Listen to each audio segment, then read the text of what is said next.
영국과 한국으로 가는 이원 축구 방송 이건 김정용의 해축통신 시작하겠습니다.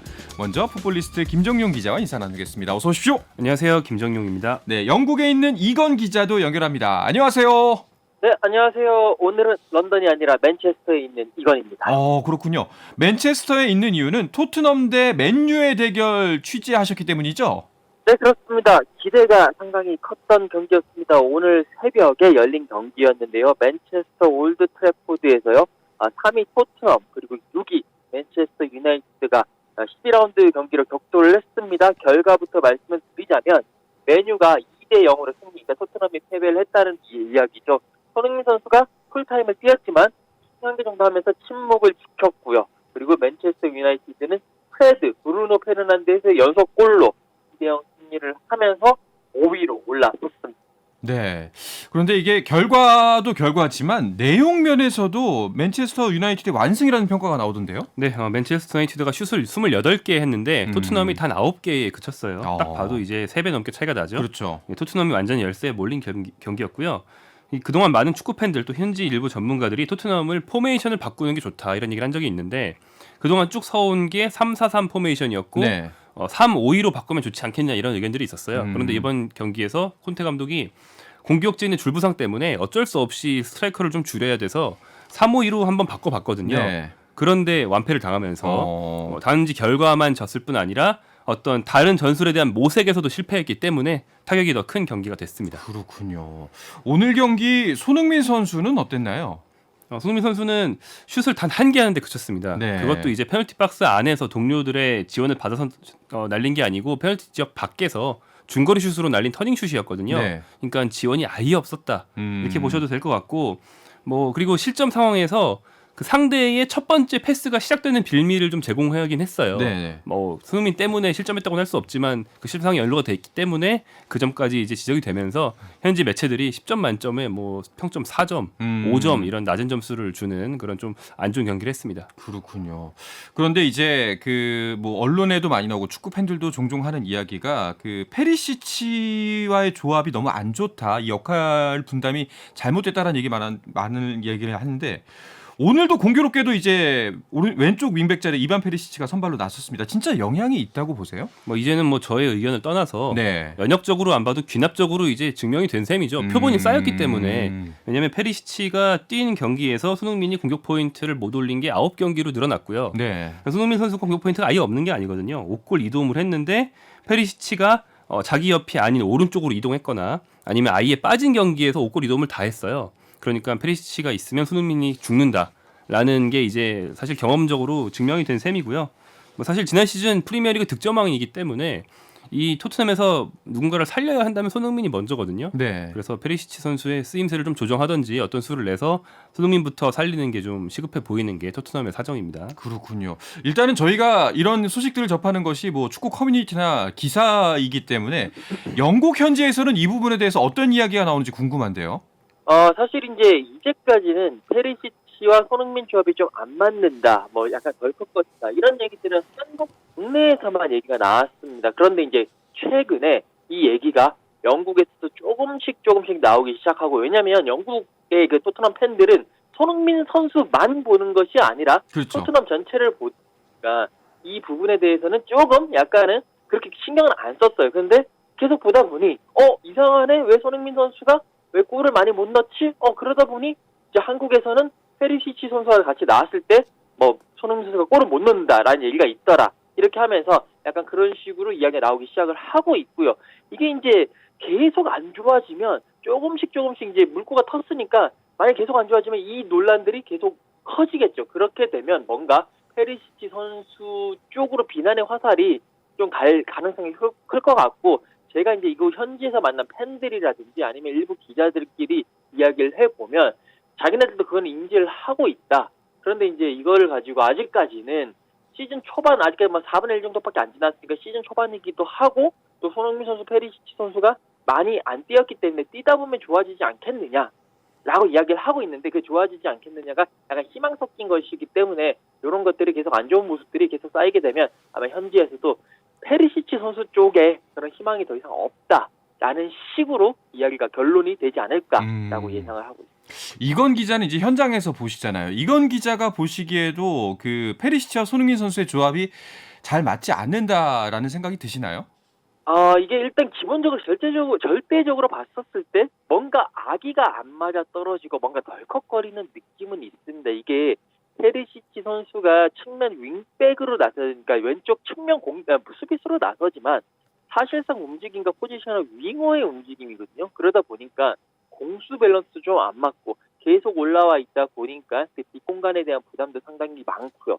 여기에 페리시치 선수가 예를 들어서 되게 빠르고 엄청 활력을 이제 불어 넣어주는 그런 움직임이라면 괜찮은데 이 선수가 조금은 템포를 떨어뜨리는 느낌이 커요. 세리아가 아무래도 세리아에서 좀 오래 뛰었는데 그 전에 분데스리가도 있었습니다만 그쪽의 템포가 프리미어리그보다는 좀 많이 떨어지기 때문에 아직까지는 거기에 적응이 안 돼 있는 느낌이고 계속 전방에 있다 보니까 손흥민 선수의 위치도 애매해지거든요. 그래서 공간도 안 나오고 그런 부분도 있고 특히나 이제 절대적인 부분뿐만이 아니라 이제 약간 상대적으로 봤을 때도 세세뇽 선수가 왼쪽에 있었을 때는 손흥민 선수도 잘 맞아떨어지고 세세뇽 선수 상당히 좋아요. 세세뇽 선수가 템포도 좋고 위로 올라갔는데 확 위로 올라갔다가 또 밑으로 내렸는데 확 밑으로 내려오고 이런 식으로 많이 해주기 때문에 팀에도 도움이 되고 손흥민 선수의 움직임과 포지션상에도 도움이 되고 그렇기 때문에 살아나거든요. 그렇게 비교를 했었을 때는 약간은 페리시치 선수가 조금 더 적응도 하고 조금 더 머리를 써서 플레이를 해야 되지 않겠느냐라는 생각입니다. 네. 뭐 아까 김정희 기자가 말씀하신 것처럼 결과론적으로 보자면은 이제는 약간 연관 관계가 충분히 눈에 보일 정도로 드러났다라고 볼 수가 있겠는데 그렇다면 이 두 선수의 톱니가 안 맞는다고 쳤을 때 방법은 두 가지잖아요. 톱니를 갈아 끼던가 아니면 이 톱니를 좀 다듬어서라도 좀 더 잘 만들던가. 김정윤 기자는 어떻게 생각하세요? 안토니오 콘테 감독은 처음에 이제 퍼즐 맞추는 데는 굉장히 뛰어난 능력이 있는 전술가인데 네. 퍼즐을 일단 맞춘 뒤에 그 말씀하신 것처럼 잘 다듬는 능력은 뭐 본인도 자주 인정하는 부분인데 거의 없어요. 없어요. 네네. 떨어지는 게 아니라. 네, 그러니까 예. 뭐 세부적으로 위치를 조정하고 이런 역할을 잘 안 합니다. 이럴 때 이 감독의 해결 방법은 시간이 해결해 줄 것이다. 너희 둘 다 잘하는 애들이니까 알아서 오랜 시간을 거치면 서로 이해하겠지. 갈고 약간 닦아라. 이런 거거든요. 근데 이게 뭐 틀린 말은 아니라고 생각해요. 왜냐면 페리시치도 상당히 뛰어난 선수기 때문에 네네. 안 쓸 수는 없거든요. 그런데 이제 사실 두 선수가 서로 맞추는 거 그리고 페리시치 선수가 토트넘에 적응하는 거는 꼭 실전을 다 뛰지 않아도 훈련을 통해서도 진행될 수 있는 부분이니까 지금 당장은 좀 중요한 경기에서는 세세뇽 선수를 쓴다던가 하면서 출전 시간을 좀 줄였다가 나중에 충분히 적응을 하고 충분히 손흥민과 서로 잘 맞으면 그때 다시 선발로 써도 되지 않을까 생각이 됩니다. 굉장히 합리적인 대안인 것 같네요. 알겠습니다. 근데 맨유는 오늘 승리를 했지만 또 한 가지 화제가 됐던 것이 호날두가 경기에 나서지도 않았고 또 스스로 또 조기 퇴근을 했어요. 이 부분이 또 많이 화제가 됐더라고요. 네, 이 영국 현지에서도 사실 이 메뉴의 승리보다도 호날두의 조기 퇴근, 그러니까 또다시 조기 퇴근이 가장 큰 화제가 되어 있는데요. 사실 이제 그 텐하흐 메뉴 감독과 크리스티아노 호날두 선수가 아직까지도 어떻게 보면 좀 불편한 관계거든요.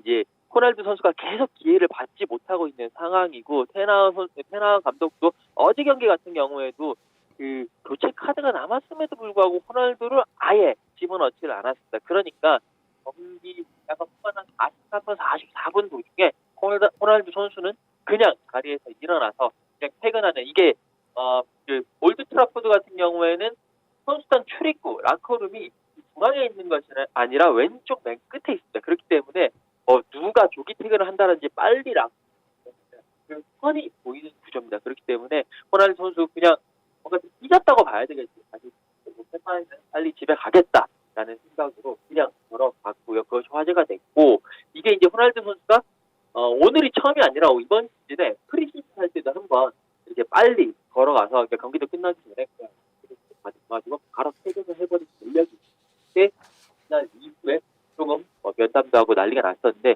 이번에도 이런 상황이 발생을 했기 때문에 지금 상황에서는 호날두 선수에 대해서 많은 비난도 있고요. 조금 더 비록 팀 내 입지도 안 좋아질 것이다 라는 그런 예상들이 많이 나오고 있습니다. 네.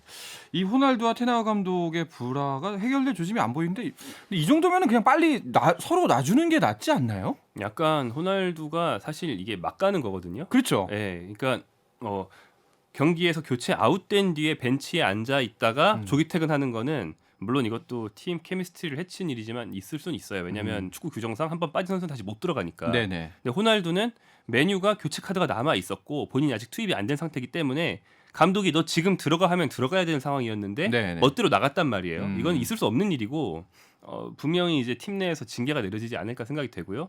만약에 징계가 안 내려진다면 호날두가 감독 위에 있다는 게 인정하는 꼴이 돼버리기 때문에 구단 입장에서 굉장히 난감할 겁니다. 그리고 이 정도로 막 가는 건 말씀하신 대로 호날두 선수가 나 진짜 1월에 무조건 나간다. 이 감독 밑에서는 어차피 나 안 뛸 거라고 생각한다. 이런 메시지를 온 만천하에 보낸 거나 마찬가지여서 아마 좀 결별이 눈앞으로 온 것 같습니다. 다만 여름에도 그랬는데 가고 싶다고 해서 받아주는 팀이 없어요. 아 그렇죠. 예, 예. 어디 가고 싶으면 약간 백이종군하는 마음으로 연봉을 왕창 깎아야 되는데 그럴 마음은 또 없다라고 알려져 있어서 1월에 과연 얼마나 그 어떤 연봉에 대한 마음을 내려놓을 수 있을지가 이 선수의 선수 말년에 큰 영향을 미칠 것 같습니다. 아니 이렇게 해서 경기를 뛰고 싶어하는 선수가 왜 우리나라에서는 안 뛰어가지고 혹시 이해할 수 없는 행동을 하고 말이야. 그렇지 않습니까? 아, 네, 그렇습니다. 이거 네. 비슷하죠. 조기 퇴근이나 뭐 나오라고 네. 했는데 안 나오는 거나 비슷합니다. 알겠습니다. 자, 이 경기 외에도 오늘 새벽 프리미어리그 경기들이 많이 열렸습니다. 그 매치업 결과를 간단하게 짚어주시죠. 네, 뉴캐슬 신은 강호죠. 뉴캐슬이 에버턴에 1대0으로 승리했고요. 리버풀은 웨스트햄에 역시 1대0으로 승리했습니다. 이 두 팀이 승리하고요. 상위권에선 토트넘이 패배하고 첼시가 무승부에 그쳤어요. 네. 토트넘 3위, 첼시 4위 두 팀이 좀 흔들리는 가운데 5위 메뉴, 6위 뉴캐슬, 7위 리버풀이 좀 치고 나오는 그런 구도가 됐고요. 1위, 2위는 좀 공고한 가운데 3위부터 7위까지가 갈수록 좀 혼란스럽게 섞이면서 더 흥미로운 상위권 싸움이 되고 있습니다. 알겠습니다. 프리미어 전체 순위표도 궁금한데요. 이건 기자가 정리해 주시죠. 네, 뭐 말씀해 주신 대로 아스널이 지금 승점 27점으로 1위, 맨시티가 승점 23점으로 2위입니다. 근데 이제 아스널이 이번 주중에 프리미어리그 경기가 없어요. 유로파리그 경기를 치르기 때문에 잠깐 이제 한 경기씩을 이제 덜한 상태에서 1위, 지금 맨시티가 2위를 지지를 하고 있고요. 3위 토트넘, 4위 첼시, 5위 메뉴 이런 순위고 뉴캐슬, 리버풀, 브라이튼, 브랜트포드, 크리스탈 팰리스 이런 식으로 지금 현 상황은 가고 있습니다. 네. 근데 황희찬 선수의 울버햄튼이 하위권이네요. 네, 오늘 새벽 아니고 어제 새벽에 크리스탈 팰리스에 패배하면서 이제 하위권에서 탈출을 못했어요. 황희찬 선수는 교체 출장을 했지만 득점을 하지 못했습니다. 현재 wolverhampton은 2승 3무 6패로 18위 강등권에 있고요. 프리미어리그 전체 최소 득점 팀이에요. 현재까지 11경기를 했는데 거기서 5골밖에 못 넣었습니다. 네. 골 많이 넣는 팀 한 경기도 6골을 넣었는데 11경기에서 5골밖에 못 넣었어요. 지난 시즌은 득점이 부족해도 수비력이 원체 좋아서 좀 상위권을 녹화할 수 있었는데 지금의 이 정도의 득점력은 진짜 아무리 수비가 좋아도 어떻게 할 수 그렇죠. 없는 골을 넣어야 일단은 심각한데. 예. 이럴 때 황희찬 선수가 팀의 힘이 돼줘야 하는데 뭐 개막전에 올렸던 도움 한 개 빼고는 공격 포인트가 전혀 없잖아요. 네, 그렇습니다. 황희찬 선수 정말 모험 하나를 제외하고는 아직까지 이렇다 할 공격 포인트를 기록을 하지 못하고 있는데요. 사실 이제 황희찬 선수의 뭐 개인적 능력이라든지 컨디션이라든지 이런 것이 안 좋은 것이 아니라 실적으로 봤을 때 황희찬 선수가 많은 기회를 못 받고 있는 것이 가장 아쉽습니다. 그 1라운드, 2라운드에서 선발 출전하고 난 이후에는 계속 교체로 투입이 되고 있는 상황이고요.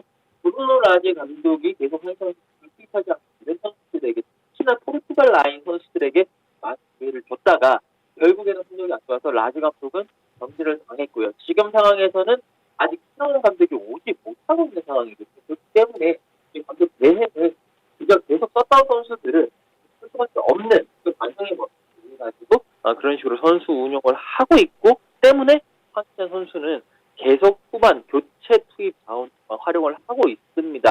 어쨌든 간에 제가 그때 크리스탈 팰리스 가장 최근에 열린 경기에서도 경기 후에 황희찬 선수 만나봤는데 여러 가지 이야기를 했거든요. 근데 황희찬 선수가 지금 상황에서는 기다리는 수밖에 없다라고 이야기를 하면서 그 언젠가 올 기회에서 계속 준비하겠다고 얘기를 했기 때문에 또 감독도 새로 바뀌고 감독이 새로 바뀌면 기회를 받을 가능성이 크기 때문에 그때를 위해서 와심상담, 절치부심하는 그런 모습을 보이고 있습니다. 네, 지금 준비를 열심히 잘 해야 될 것 같습니다. 더군다나 월드컵을 앞둔 상황인데 뭐 황희찬 선수 또 황의조 선수도 역시 부진하잖아요. 그래서 좀 걱정이 돼요. 네, 이 두 선수가 사실은 한국에서 이제 유럽파 선수들이 많지만 다른 선수는 손흥민을 포함해서 다 좀 2선 쪽으로 분류가 된다면 황의조와 황희찬 두 명이 스트라이커로 분류되는 선수들이기 때문에 뭐 한국의 월드컵 득점에 있어서 굉장히 비중이 크다고 할 수 있죠. 그런데 둘 다 말씀하신 대로 부진합니다. 황희찬 선수의 경우에는 이건 기자가 잘 말씀해 주셨고요.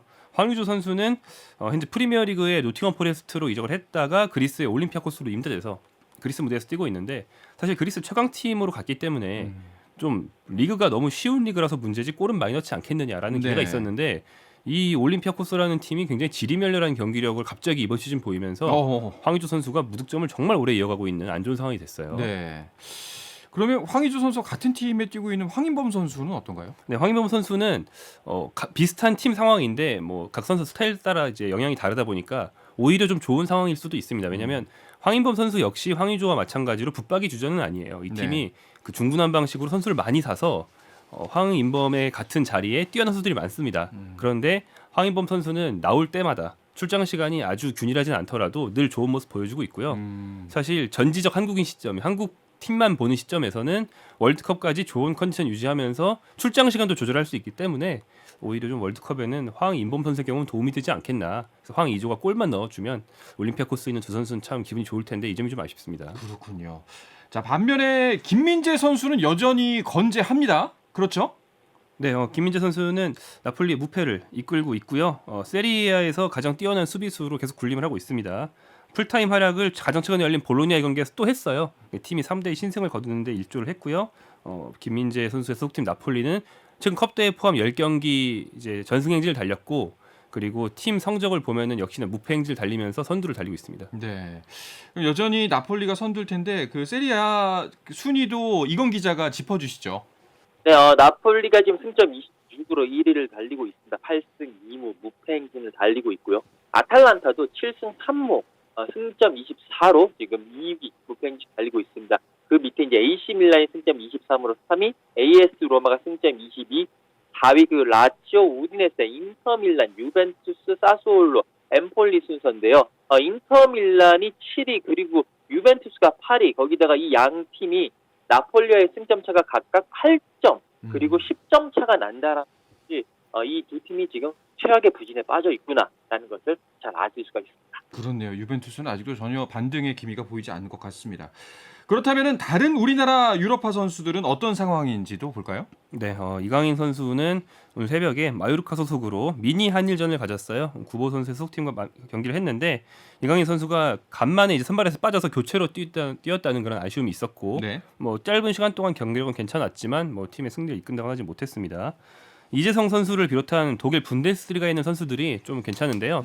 이재성 선수는 주말에 마인츠 소속으로 뛴 소속팀 경기에서 시즌 리그 2호 골을 넣으면서 좋은 모습 보여줬고요. 그리고 정우영 선수는 가장 최근 경기에서 컵대회였는데 2부 팀을 꺾고 소속팀 프라이부르크가 포칼 16강에 진출하는 데 일조를 했고 그 앞선 경기, 그러니까 조금 시간이 지났지만 지난주 금요일에 열린 경기에서 정우영 선수가 유로파리그 경기를 가졌는데 프랑스의 낭뜨를 상대로 1골 1도움을 기록하면서 네. 이번 시즌 가장 좋은 경기도 치렀고 점점 입지가 늘어나고 있습니다. 알겠습니다. 자, 그런데 카타르 월드컵 개막을 한 달여 앞두고 각국의 간판 선수들의 부상 소식이 이어지고 있습니다. 이야기는 잠시 쉬었다가 와서 자세하게 나누겠습니다.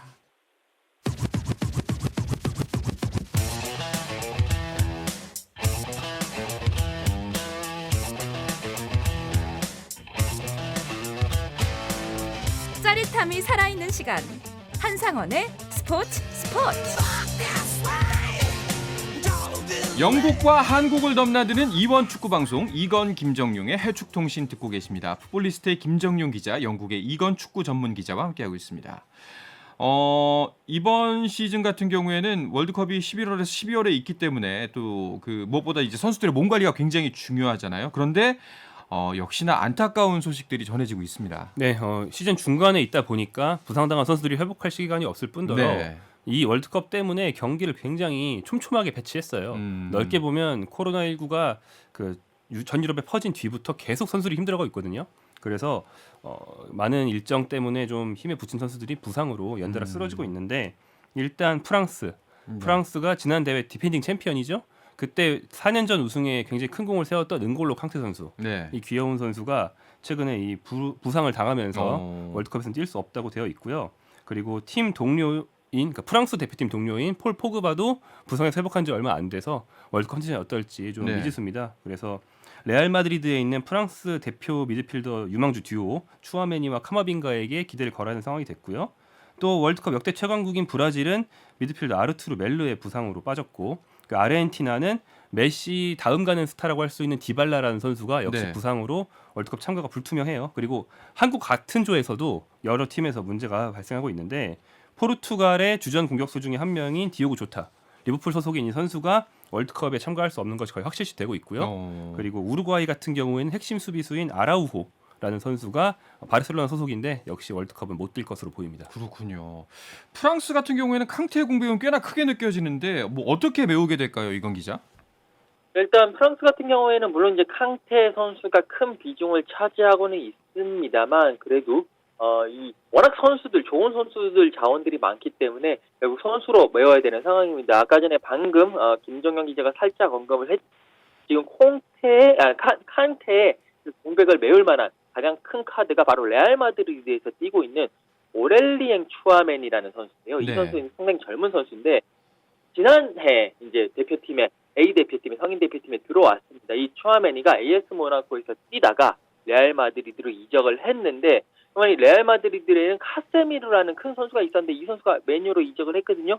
이 자리를 과연 이 추아메니로 메울 수 있겠느냐라고 많은 전문가들이 조금은 의구심의 눈길을 봤는데 올 시즌 시작하자마자 추아메니가 정말 좋은 모습을 보여주면서 카세미르의 빈자리를 확실하게 메워주고 있고요. 그것은 이제 프랑스 대표팀에서도 캉테의 그 빈자리를 확실하게 메워줄 수 있는 가장 강력하고 가장 확실한 스쿼드로 구성한다는 그런 의미거든요. 그렇기 때문에 캉테는 같지만 추아메니가 있어서 그렇게 프랑스는 큰 걱정은 하지 않고 있다라고 보실 수가 있겠습니다. 네. 포르투갈 이제 우리의 맞상대인데 조타의 공백은 좀 타격이 커 보입니다. 네, 일단 이 감독 산투스 감독이 중용을 하고 있어요. 컨디션이 아주 좋지 않을 때도 있지만 그때도 꼬박꼬박 대표팀 경기에 투입하면서 중용하던 선수이기 때문에 타격이 좀 있을 것 같습니다. 포르투갈은 또 잉글랜드의 울버햄프턴에서 뛰는 황희찬의 동료죠. 페드로 네투 선수 역시 카타르에 못 가게 돼서 공격진이 좀 공백이 있는데요. 다만 이게 전화위복이 될 수도 있는 게 포르투갈의 공격수 중에서 최근 컨디션이 제일 좋은 선수는 그 하파엘 레앙이라는 네. AC 밀란의 윙어인데 이 선수가 조타나 네투에 밀려서 잘 못 뛰고 있었거든요. 어쩌면 팀 전력상으로는 더 좋은 일이 될 수도 있어서 한국이 뭐 포르투갈이 부상당했으니까 한국의 호재다 이런 말을 하긴 너무 이른니다. 이른가요? 네, 좀 호재로 생각했는데. 후보가 더 잘해요. 그래요? 쉽게 말하면 후보가 더 잘합니다. 호날두도 경기 못 뛰고 있고 조타도 안 나오고 좋다 이렇게 생각을 했었는데 하지만 아니군요. 그다지 좋지는 않습니다. 알겠습니다. 네. 근데 이런 소식을 들을 때마다 우리도 좀 경계심을 높여야 되는 것이 우리 선수들 역시 부상에서 자유로울 순 없잖아요. 네, 한국은 뭐 모든 나라 그렇듯이 매 대회 앞두고 부상자들이 늘 있었고 특히 4년 전 대회를 앞두고는 뭐 권창훈, 김민재 핵심 선수들이 줄줄이 빠지는 그런 악재가 있었거든요. 네. 뭐 한국 역시 뭐 한국은 K리그가 이제 거의 끝났기 때문에 국내파 선수들은 비교적 자유롭다고 할 수 있지만 주요 해외파 선수들이 유럽 대항전 병행하면서 월드컵 직전까지 굉장히 빡빡한 일정을 소화합니다. 그래서 이 선수들이 뭐 한두 명이라도 부상을 당하면 주전 의존도가 높은 대표팀으로서는 상당히 그렇죠. 공백이 클 것이고 타격이 클 겁니다. 알겠습니다. 되짚어 보면은 그동안 부상 때문에 뭐 지금도 여러 선수들을 짚어줬지만 월드컵 출전이 좌절돼서 아쉬움을 삭혔던 스타들이 꽤 많았지 않나요, 이건 기자? 네, 그렇습니다. 뭐 많은 선수들이 있지만 특히나 우리나라 같은 경우에는요. 방금 김정현 기자가 이야기한 대로 뭐 김민재 선수, 김진수 선수, 권창훈 선수, 이근호 선수, 남태희 선수가 2018년도 그 러시아 월드컵을 한 달, 두 달 앞두고 대거 부상을 당하면서 신태용 감독이 결국에는 다른 선수들로 대체하려고 하다가 결국 여러 가지 안 좋은 경기력과 안 좋은 결과를 낳으면서 좀 상당히 아쉬움을 남겼던 경우가 있고 이 외에도 많은 분들이 기억하고 계실 거예요. 조금 더 올라가 보면 1998년도 프랑스 월드컵 직전에 한일전에서 중국전에서 황선홍 선수가 다쳐가지고 그렇죠. 결국에 월드컵을 못 나갈 수가 있었고요. 2006년 독일 월드컵을 얼마 한 두세 달 앞두고는요. 이동국 선수, 그때 이동국 선수가 상당히 몸이 좋았었는데 이 이동국 선수가 십자인대가 다치면서 결국 월드컵에 못 가고 눈물을 흘렸던 기억들이 있습니다. 그렇기 때문에 월드컵 지금 한두 달 앞두고 선수들 부상 가장 조심해야 되고요. 여러 가지 몸 관리, 컨디션 관리 가장 심혈을 기울여야 됩니다. 네, 우리 대표팀이 이제 11월에 마지막 편까지는 하나 있는데 그때도 정말 조심해야 될 것 같다는 생각이 듭니다. 자, 그리고 벤제마의 발롱도르 수상 소식도 짚어볼까요? 네, 대본에 랄롱도르라고 되어 있네요. 저희 네. 이 코너의 예전 이름이 랄롱도르였는데 아, 그랬어요? 네, 네. 굉장히 친숙한 이름이 네. 갑자기 나왔는데 벤제마 선수는 생애 첫 발롱도르에 수상을 영광을 안았습니다. 87년생 35살이에요. 그런데 그동안 발롱도르는커녕 1, 2, 3위 안에도 들어본 적이 없는 선수인데 갑자기 받았다고 할 수 있고 네. 그건 이제 전성기 때 크리스티아노 호날두의 어떤 뒤치다거리를 하느라 같은 팀에서 레알 마드리드에서 그래서 이제 늘 그들에 가려있는 2인자였는데 이제야 1인자로서 비상했다라고 볼 수 있겠고요. 뭐 이번 발롱도르는 무려 17년 만에 호날두, 메시 둘 다 3위권에 들지 못해서 좀 화제가 되었고 벤제마, 마네, 케빈 더브라이너 새로운 3강이 다 완전 새로 등장한 선수들이라서 네. 뭐 완전 세대 교체가 됐지 않았느냐 이런 느낌을 주는 시상식이었습니다. 또 손흥민 선수는 아시아 역대 최고 순위인 11위에 그러게요. 올랐는데 사실 바로 위에 10위가 엘링 홀란인데 네. 홀란 선수가 이 대회 그 대상 기간이 지난 시즌에 한 게 별로 없거든요. 홀란이 약간 너무 높아요. 홀란만 없으면 손흥민이 베스트 10이 될 수 있었는데 네. 아쉽게 10걸에서 떨어져서 좀 기분이 좀 그렇습니다만 아무튼 11위도 대단합니다. 그러게 뭐 베스트 11 뭐 골키퍼 있을지 모르겠지만 지구 대표팀 뽑으면 꼽힌다는 얘기 아니에요. 그렇죠. 네. 네. 좋습니다. 자, 벤제마의 골과 승리 덕분에 레알 마드리드는 라리가 선두를 굳게 지키고 있네요. 네, 그렇습니다. 이제 오늘 새벽에 열렸던 그 레알 마드리드가 이제 엘체 원정을 가서 경기를 펼쳤습니다. 레알 마드리드는 발베르데가 선제골을 넣고요. 그리고 벤제마, 아센시오가 연속골을 넣으면서 3대 0으로 승리를 했습니다. 이 승리에 힘입어서 지금 레알 마드리드 10경기에서 9승 1무 승점 28점으로 1위를 질주하고 있고요. 2위 그룹인 바르셀로나 그리고 3위인 레알 소시에다드보다 승점 6점이나 앞서 있기 때문에 선두 독주 체제를 서서히 굳혀나가고 있습니다. 네. 그런데 바르셀로나는 정말 팬들의 비난 크게 받고 있는 것 같습니다, 요새. 네, 바르셀로나가 뭐 도의적인 잘못을 해서 그런 건 아니고 그것도 성적이 시즌 전체를 볼 때 엄청나게 부진한 것도 아닌데 최근 한 달 정도 굉장히 부진하면서 뚝 떨어졌어요. 네. 그래서 이제 최근에 컨디션과 경기력이 뭐 큰 비판을 받고 있는데요. 시즌 초반이긴 하지만 지금 분위기가 굉장히 나빠졌습니다. 일단 엘 클라시코 레알 마드리드와의 라이벌전에서 사실 줄부상과 어떤 최근 경기력을 볼 때 질 거라는 관측이 파다했는데 전혀 그 관측을 뒤집지 못하고 1대3으로 좀 사실 레알 마드리드가 어린아이 손목 비틀듯이 쉽게 이겼어요. 네. 그래서 이 경기력 면에서 좀 비판을 받고 있고요. 그리고 비슷한 시기에 쭉 진행이 됐던 유럽 축구 연맹 챔피언스 리그에서 최근 굉장히 부진하면서 1승 1무 2패 승점 4점에 그쳤기 때문에 16강 진출이 거의 뭐 무산되기 직전입니다. 그래서 최근 한 달 동안 뭐 두 대회를 다 이제 차비 감독이 크게 실패하는 게 아니냐라는 우려가 커지고 있죠. 네. 자, 분명히 바르셀로나가 뭐 예전과는 다르다는 게 여러 징후들이 나오고 있는데 이 때문에 뭐 감독 경질설도 나오고 있는 것 같습니다. 자, 그럼 이번 주말 우리나라 유럽파 선수들 일정도 정리를 해주시죠. 네, 일단 일요일 새벽, 그러니까 토요일에서 일요일로 넘어간 새벽 1시 30분에 발렌시아와 마요르카의 경기가 있는데요. 이강인 선수가 뭐 많은 애증을 가지고 있는 뭐 본인을 키워준 친정팀이죠. 발렌시아를 상대하고 게다가 원정 경기이기 때문에 발렌시아 쪽 관중들이 이강인 어떻게 맞아줄지 굉장히 기대가 되는 그런 경기고요.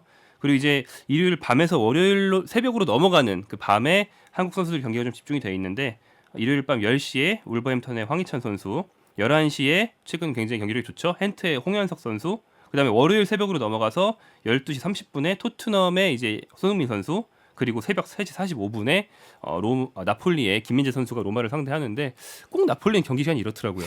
굉장히 아쉽습니다. 그래도 축구 팬들은 이번 주말 또 즐겁게 보낼 수 있을 것 같습니다. 자, 이야기를 끝으로 이번 주 해추통신 마치겠습니다. 이건 기자 오늘도 고맙습니다. 네, 감사합니다. 네, 풋볼리스트의 김정용 기자도 감사합니다. 고맙습니다. 네, 내일도 저는 저녁 8시 30분에 돌아오겠습니다. 한상원의 스포츠.